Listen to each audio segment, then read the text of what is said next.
São Paulo e Palmeiras se enfrentam pela 14ª rodada do Brasileirão. E tem sempre aquele jogador que aparece em jogo grande, não é? Por exemplo, o Pablo. Eu sei que ele é contestado pela torcida, mas o atacante voltou a marcar depois de 50 dias de jejum. Tem chances de ser titular amanhã. Tá baratinho e pode valer a aposta, hein? Já o Palmeiras tem Gustavo Scarpa, que semana sim, semana também, figura entre os mais escalados, apesar do passe valorizado. O meia já está nos times de quase 600 mil cartoleiros para esse final de semana. Tem jogadores meias do Palmeiras e também do São Paulo, então vamos ver, olha, média de gols, assistências, bom, o Scarpa então lidera, né?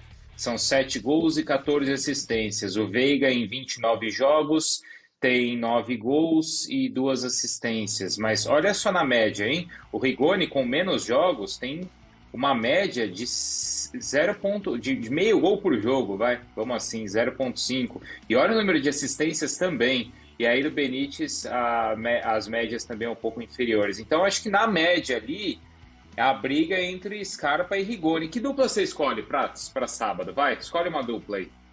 Scarpa e Veiga, pela regularidade, pelo fato dos dois jogarem mais vezes também, isso também tem um peso. A dupla do São Paulo joga menos, o Benítez principalmente, a gente tem aí uma pulga atrás da orelha em relação à condição física dele para uma sequência, né?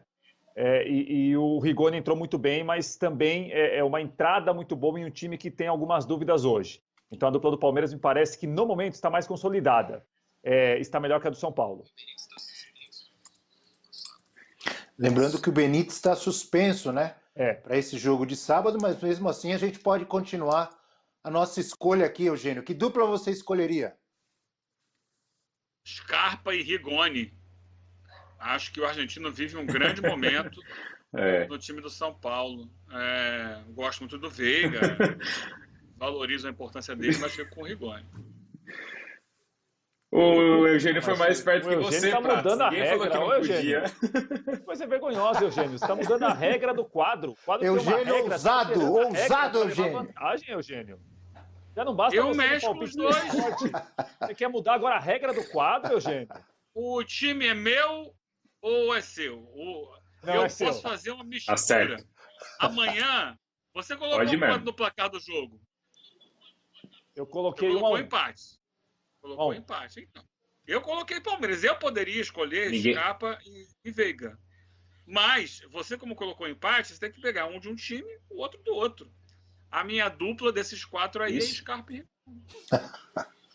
Olha, Ninguém falou que não podia, né? Ia ser um gigante, Ninguém falou que não podia. E não me venha dizer que eu fiquei em cima do muro. Eu não fiquei em cima do muro. Em cima do muro ficou você. No placar. Agora, não tem Benítez e tem o Veiga, né? O Veiga, ele tá se sacrificando um pouco, né? O Eugênio tem muito destacado isso, como às vezes ele vai mais do lado, né? Direito para dentro. Mas não ter o Benítez de novo é um desfalque importante aí para o São Paulo, Prats. É um desfalque, né, Bruno? Em contrapartida, o Crespo pode ter jogadores que têm mais movimentação, jogadores de mais mobilidade. Não jogadores que talvez tenham uma visão de jogo, o passe do Benítez, desse lançamento que nós estamos vendo contra o Vasco na vitória de quarta pela Copa do Brasil. Mas agora, o meio-campo, por exemplo, com Lisieiro, Sara e Nestor. Nestor é muito bom jogador. São jogadores que conseguem fazer a marcação que o Crespo gosta. Né? Jogadores que, por exemplo, quando o São Paulo não tem a bola, pressionam até mais que o Benítez. Eles não têm, muitas vezes, a qualidade de passe do Benítez. O Benítez é um jogador que tem um passe muito bom, tem muito boa visão de jogo. Mas imagina-se um jogo aí de muita disputa, de muita intensidade, de um ritmo muito alto, não ter o Benítez para o São Paulo é ruim que não tem um jogador que tem a visão que ele tem com a bola. Mas pode ser positivo também porque outros jogadores tentam se completar, se movimentam muito, dão muito dinamismo ao time, como os meio-campistas que o São Paulo tem. Dá para dizer que essa dupla do São Paulo se adaptou, deu certo com mais rapidez do que a dupla do Palmeiras? Se a gente for analisar, o Veiga está jogando muito, o Scarpa também está jogando demais, mas o Scarpa demorou para entrar no time, para vingar dentro do Palmeiras. E o próprio Veiga também teve um período de adaptação. Eu tenho a impressão que o Rigoni já chegou e já está jogando muita bola. E o Benítez, apesar dos desfalques, que a torcida do Vasco já estava acostumada, as lesões, parece que também que já entrou e já entrou adaptado, ou não, Eugênio? Sim, eu acho que em termos de velocidade, de adaptação, de entrosamento, vamos lembrar que o Benítez e o Rigoni jogaram juntos no Independente de Avejaneda. Então eles já se conheciam. Isso acho que ajuda um pouco, né, nessa dinâmica de jogo. Embora o Benítez fosse muito novinho, ainda estivesse subindo ali para o time principal naquela época. Mas ajuda bastante. Me parece que os dois, com a ajuda do Crespo, tiveram um tempo de adaptação mais rápido do que os outros, o que não significa que os outros estejam abaixo deles. Demoraram, o time rodou, o time foi campeão de Libertadores, campeão de Copa do Brasil, sem que o Scarpa, especialmente, estivesse na equipe titular. Mas essa temporada de 21 é muito do Scarpa. Ele é um jogador fundamental no Palmeiras hoje em dia. Então ele cresceu, ganhou o seu espaço e tem conseguido fazer essa dupla de meias ali com o Veiga de maneira muito interessante. A questão toda é, quando tiver Rony e Dudu, os dois ficam no time? Esse é um ponto. Agora, o São Paulino e o Palmeirense, eles estão assim, né, ligados aqui na ESPN, eles nem piscam. E também nas redes sociais da ESPN, com as ativações ali todas ligadas, Pratos, porque o Palmeirense está esperando o tal do Anuncia Piquerez, que faz uma semana que está nessa, né? Vai ser anunciado, não acontece. E o próprio São Paulino com a história do Benedetto, né? Porque o Plihal ontem mesmo informou que já existe um acerto entre São Paulo e o Olympique de Marseille, e agora é uma questão só com o empresário do Benedetto para o São Paulo confirmar aí a contratação, Prats. E são jogadores que devem ser muito importantes se realmente São Paulo e Palmeiras contratarem, né, Bruno? Porque é um tipo de contratação que o torcedor está imaginando o seguinte, eles chegam em um dia para praticamente estrear no outro.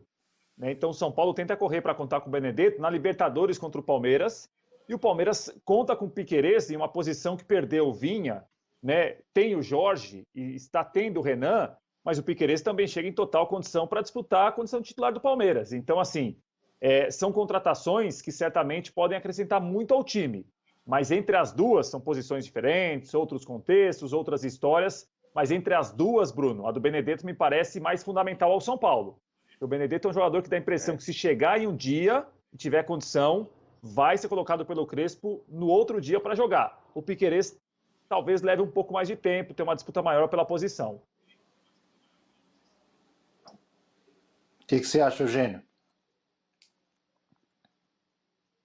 Eu acho que eu preciso esperar para ver, primeiro, no Palmeiras, essa questão do Piquerez. Porque o Palmeiras está jogando, o Renan está lá, o Palmeiras encontrou uma solução. É um jogador que chega e tem que se adaptar. Além disso, tem o Jorge, que chega também para se adaptar. Que, na minha cabeça, é titular. O Jorge já está no Palmeiras. O Jorge já está trabalhando no Palmeiras. Então, eu acho que o Piquerez espera um pouco mais. Quanto ao Benedetto, eu acho que, na hora que bater o martelo, é chegar, vestir a camisa e jogar. Ele está fazendo pré-temporada, está lá, numa pré-temporada de alto nível com o Olympique, tem estado presente em todos os movimentos, treinos, jogos, fez gol e tal. É um jogador, para mim, de qualidade indiscutível e é um desespero do São Paulo por ter um jogador como ele. O São Paulo precisa urgentemente ter um homem-gol, esse cara ali. E aí o trio, né, o quarteto de argentinos, eu acho que tem tudo para dar muita alegria. O Benedetto, o Benítez, Rigoni e o Crespo, do lado de fora de campo. Não, e é um jogador de outro nível, né? Piquerez, a gente está falando de um jogador que vai compor aí um elenco do Palmeiras, né? O Benedetto é essa expectativa, né? O cara que você está contratando para resolver jogos para você, Prats. É verdade, Bruno. É bom a gente pontuar. Benedetto vem de temporadas irregulares pelo Olympique de Marselha. Irregulares que eu digo assim, não só porque ele não foi titular quase sempre, como também ele não teve grandes atuações com uma certa sequência. Mas para o time do São Paulo hoje, é uma posição que o Benedetto ajudaria muito. Né? É uma posição que o São Paulo está contratando um jogador como falou o Eugênio, para chegar ontem e estrear amanhã. E não tem uma dúvida em relação à condição física de quem faz pré-temporada. A gente viu aqui nos canais da Disney o Benedetto jogando pelo Olympique de Marselha, né, há pouco tempo. E é um jogador que está, assim, fisicamente me parece pronto para jogar. Então o São Paulo também quer um jogador como esse pela posição, pela qualidade, pela condição física. Não vai chegar e esperar 15, 20 dias para jogar. É chegar hoje e jogar amanhã. Então para o São Paulo vai ser uma boa notícia, sem dúvida. Não, interessante o Prats trazer esse detalhe. O Benedetto vem de temporadas irregulares e tal. Mas com todo o respeito que a gente tem que ter com o nosso futebol, com os nossos campeonatos, o cara às vezes está numa temporada irregular lá fora, na França, ele vem aqui e arrebenta. O Gabigol não jogou na Itália, não jogou em Portugal, chegou aqui fazendo um monte de gol no Santos. O Hulk estava na China. Flamengo, Hulk. Exatamente. Diga lá, Eugênio. Diga lá, enquanto o meu cachorro está latindo aqui em casa, você vai falando. Não, é só isso, Abel. Só para mais um exemplo, dentre os que você estava citando aí. O Hulk estava na China, gente. O futebol chinês é outro nível, é abaixo, na média, é abaixo. Ele chega aqui e vira um dos melhores jogadores do país. Não, e outra, vocês acham que o São Paulino ele prefere continuar com a irregularidade do Pablo ou apostar na irregularidade de um jogador que estava na Europa, né? No Benedetto que estava na Europa. Até porque, Prats, aí entra aquela história de assim, confronto contra o Palmeiras. Você acha que isso pesa? Tem essa questão assim de, olha, né? Porque há um ponto, né, que o São Paulino está acreditando bastante também. Aliás, Prats, olha só, já que estamos falando de futebol europeu e de futebol francês,